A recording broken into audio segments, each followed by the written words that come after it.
Իմաստունը իր իմաստությունով չպարծենա, զորավորը իր զորությունով չպարծենա, հարուստը իր հարստությունով չպարծենա, այլ սրանով պարծենա,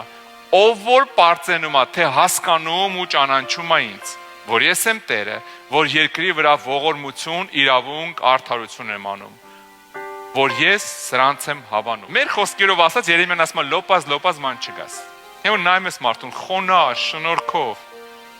Նայում ես ասում ես հալալ է, էլի։ Խոնար մարդը ոչ մեկի բան չունի ապացուցելու։ Ոչ իր հագուստով, ոչ իր մեքենայով, ոչ իր տնով։ Ինքը գիտի ինքը ով է, դա ներիքա։ Գիտես երբ է մարդը ուզում մարդկանց բան ապացուցել։ Անավանդ արտաքինով կամ իր ինչ որ ունեցվածքով։ Երբ որ ինքը միամիտ միլիոնատեր է դառել, բայց ներսը հələ աղքատ է։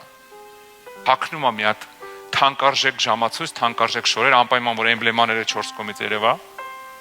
Մի հատ նա այս կողմից մեջքից էլա գրած այդ ֆիրման։ Ժամը ցույց տամ, թե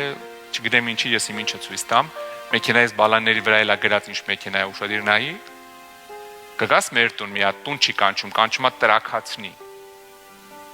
Դա կանչումա ցույց տա ինչեր է հասել, ինչեր ունի։ Գիտես, եթե մարդը ներսից տեղ չի հասել,